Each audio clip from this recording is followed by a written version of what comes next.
할렐루야, 주님의 이름으로 사랑하고 축복합니다. 이번 주는 이사야 56장을 중심으로 해서 다가오는 구원의 때라는 제목으로 하나님 말씀을 전하겠습니다.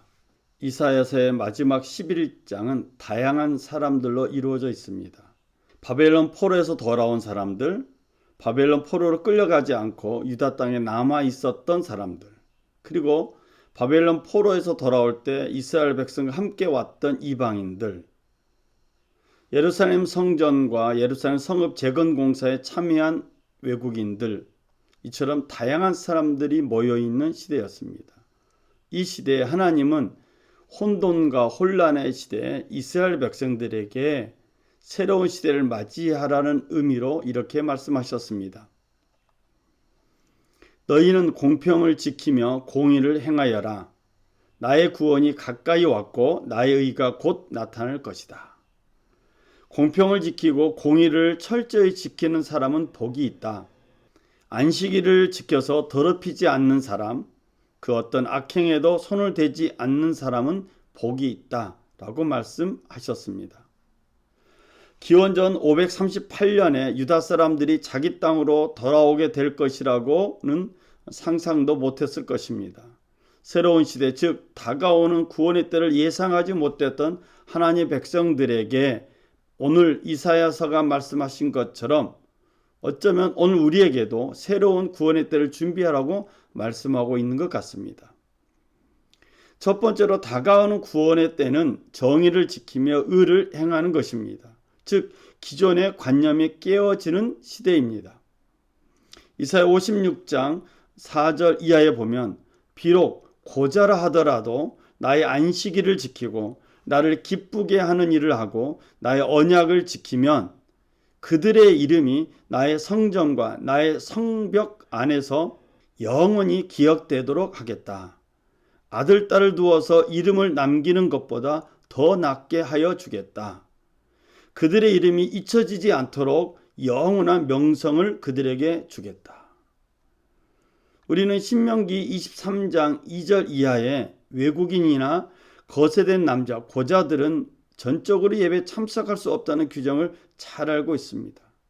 근데 하나님은 오늘 이사야 23장 2절 이하에 있는 말씀과 반대되는 말씀을 하고 있습니다. 즉 새로운 가치관을 말씀하고 있는 것입니다. 안식일을 지켜 더럽히지 않고 나의 언약을 철저히 지키는 이방 사람들은 내가 그들을 나의 거룩한 산으로 인도하여 기도하는 내 집에서 기쁨을 누리게 하겠다. 또한 그들이 내 제단 위에 바친 번제물과 희생 제물들을 내가 기꺼이 받을 것이니 나의 집은 만민이 기도한 집이라고 불릴 것이다.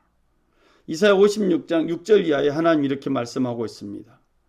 다가오는 구원의 때 하나님의 백성의 기준은 혈통이 아니라 진실한 믿음의 소유라는 것입니다. 진실한 믿음을 소유한 사람은 하나님의 말씀을 마음으로 이해하고 지킵니다. 그래서 시편 133편은 이렇게 우리에게 찬양하고 있습니다. 보라, 형제가 연합하여 동거함이 어찌 선하고 아름다운고, 머리에 있는 보배로운 기름이 수염 곧 아론의 수염에 흘러서 그의 옷깃까지 내림 같고 헐몬의 이슬이 시온 산들의 내림 같도다. 거기서 여호와께서 복을 명령하셨나니 곧 영생이로다. 다가오는 구원의 때 새로운 시대에서 정의를 지켜 의를 행하는 것은 형제와 연합하는 것입니다. 두 번째로 다가오는 구원의 때는 나의 구원이 가까이 왔고 나의 의가 곧 나타날 것이라고 하나님 말씀하셨습니다. 마태복음 15장 21절 이하에 가나안 여인이 등장합니다. 예수님께서 드로와 시돈 지방, 즉 이방 땅에 가셨는데 이때 어떤 가나안 여자 한 사람이 예수님께 나와 외칩니다. 다윗의 자손이신 주님, 나를 불쌍히 여겨 주십시오. 내 딸이 귀신이 들려 괴로워하고 있습니다. 예수님은 이 여인에게 반응도 보이지 않고 냉담하게 원칙을 말합니다. 나는 오직 이스라엘 집에 잃은 양들에게 보내심을 받았을 따름이다. 가나안 여자가 예수님께 나와서 무릎을 꿇고 간청을 합니다. 주님, 나를 도와주십시오. 그러나 예수님의 대답은 더욱 냉랭합니다. 자녀들의 빵을 집어서 개들에게 던져주는 것은 옳지 않다. 가난한 여자가 말합니다. 주님, 그렇습니다. 그러나 개들도 주인의 상에서 떨어지는 부스러기를 얻어먹습니다. 성경 말합니다. 그제서야 예수께서 그 여자에게 말씀하셨다. 여자여, 참으로 내 믿음이 크다. 내 소원대로 되어라. 바로 그 시각에 그 여자의 딸이 나았다. 가난한 여자의 믿음은 단순히 순종하는 것이 아니라 기존의 틀을 깨는 저항이었습니다. 질병으로부터 자유해지는 것, 해방을 얻는 것, 또 이방인이라는 신분에서 자유와 해방을 얻는, 자유와 해방을 요구하는 이 가나안의 여자의 행동이 오늘 우리 모두에게 임하길 주의 이름으로 부탁을 드립니다.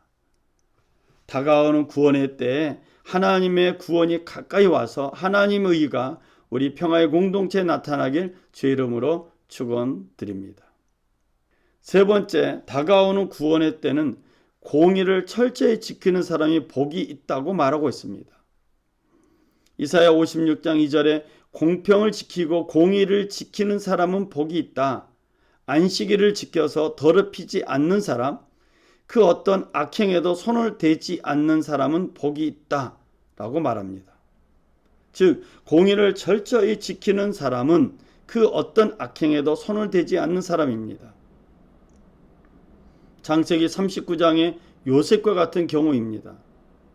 나의 주인께서는 모든 것을 나에게 맡겨 관리하게 하시고는 집안일에는 아무 간섭도 하지 않으십니다.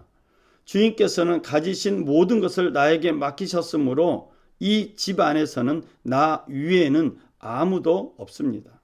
나의 주인께서는 나의 마음대로 하지 못하게 한 것은 한 가지 뿐입니다.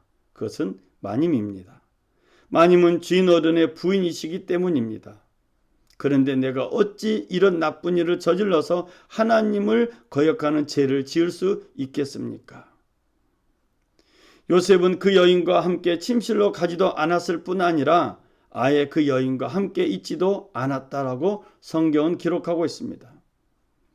안식일을 거룩하게 지키라는 계명 준수보다 더 중요한 것은 마음을 깨끗하게 하는 것입니다. 그래서 예수님은 이사야 29장 13절을 인용하면서 바리새인들에게 이렇게 말씀했습니다. 이 백성이 입술로는 나를 공경해도 마음은 나에게서 멀리 떠나 있다. 그들은 사람의 훈계를 교리로 가르치며 나를 헛되이 예배한다. 입으로 들어가는 것이 사람을 더럽히는 것이 아니라 입에서 나오는 것, 그것이 사람을 더럽힌다라고 예수님은 우리에게 경고했습니다. 인간의 욕망 때문에 생긴 기후변화가 우리에게 고통을 줍니다. 그래서 우리는 우리 마음에서 하나님이 떠나가지 않도록 기도해야 되겠습니다. 다가오는 구원의 때에 예수님을 주인으로 모셔드림으로 우리의 삶의 현장이 교회가 되고 하나님이 집이 되길 주의 이름으로 축복합니다. 말씀의 결론을 내겠습니다. 예배만 드리는 사람이 아니라 하나님께서 원하는 정의와 의를 행하며 지키는 평화의 가족들이 되시길 주의 이름으로 축원합니다. 하나님의 구원과 하나님의 의로움이 나타나는 평화의 공동체가 되길 주의 이름으로 축복합니다. 기도하겠습니다. 기나긴 장마 가운데도 지켜주신 하나님을 찬양합니다. 코로나로 인하여서 혼돈과 혼란을 겪고 있는 모든 믿음의 가족들에게 새롭게 다가오는 구원의 때를 맞이하는 지혜를 허락하여 주옵소서.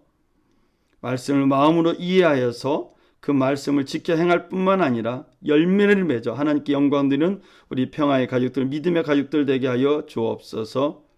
이번 한 주간도 성령님과 통하는 복된 한 주간 될 줄 믿사옵고 우리 주 예수 그리스도 이름으로 기도드렸습니다. 아멘.